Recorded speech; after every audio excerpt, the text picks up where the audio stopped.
Hamadi.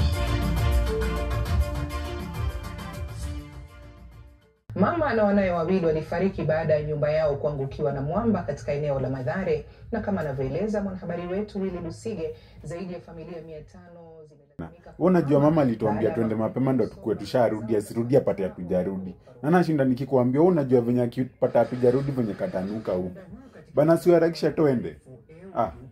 Cheki, ngoja kiasi bro, kiasi tunamalizia hapa, kiasi tunaenda. Sasa kwanza ni nani wana watchingi news kwanza? God have mercy upon us. Bana amka hapa sasa utashinda ukiwatch news. Makosa si yangu. Wani na watch hapa hivi news na Mwanahamisi Hamadi.